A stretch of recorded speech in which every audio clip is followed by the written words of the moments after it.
పల్నాడు జిల్లా ఈపూరు మండలం ముప్పాళ్ల గ్రామంలో తమ ఇంటి గోడను సొంత పార్టీకి చెందిన కొంతమంది నేతలు కూల్చివేశారని జాస్తి శ్రీనివాసరావు నాగజ్యోతి ఆరోపించారు.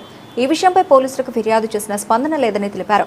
పైగా తమనే స్టేషన్కు పిలిపించి గంటల తరబడి కూర్చోబెట్టారని వాపోయారు. న్యాయం చేయాలని కోరుతూ జిల్లా కలెక్టరేట్ పోలీస్ గ్రీవెన్స్ లో ఫిర్యాదు చేసినట్లు చెప్పారు.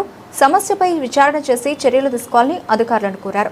అలాగే పార్టీ అధినేతలు చంద్రబాబు, లోకేష్ జోక్యం చేసుకోవాలని విజ్ఞప్తి చేశారు. ప్రజలందరికీ ధన్యవాదాలు. నా పేరు జ్యేష్ఠి నాగజ్యోతి. ఈపూరు మండలం ముప్పాల గ్రామం. మేము రీసెంట్ గా ఇల్లు కట్టుకుంటున్నాము. 5 నెలలు అయితుంది గోడ పెట్టి. గోడ మాది అని చెప్పి గుర్రం నాగరత్నమ్మ, గుర్రం బుచ్చారావు పోలీస్ స్టేషన్ లో కంప్లైంట్ ఇచ్చారు. పోలీస్ స్టేషన్ లో కంప్లైంట్ ఇచ్చారు. ఈపూర్ ఎస్ఐ మాట్లాడాలి రాండి అన్నారు. పోలీస్ స్టేషన్ కి వెళ్ళాము. పోలీస్ స్టేషన్ కి వెళ్ళాము. ఎస్ఐ రమ్మంటే పోలీస్ స్టేషన్ కి వెళ్ళాము.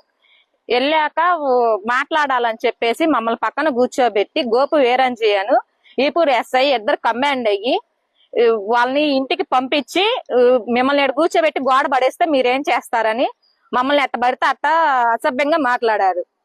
లేడీస్ అని కూడా చూడకుండా ఎట్ట పడితే అట్ట మాట్లాడాడు. సార్ పిల్లగాడు వచ్చారు, ఇంటికి వెళ్ళి భోజనం పెట్టి వస్తామన్నా గానీ 3 మాటలు వెళ్ళి రిక్వెస్ట్ చేసుకొని బతిలన్నా గానీ పంపించలేదు.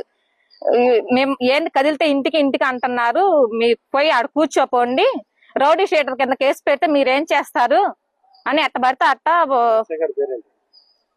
వేణుగోపాల ఎట్ట పడితే అట్ట అసభ్యంగా మాట్లాడారు. లేడీస్ అని కూడా చూడలేదు, అవి చెప్పుకోకూడదు. మాకు న్యాయం జరగాలని జీవి ఆంజనేయులు గారిని, లోకేష్ గారిని కోరుతున్నాము. జీవి ఆంజనేయులు గారు, లోకేష్ గారు మాకు న్యాయం జరగాలని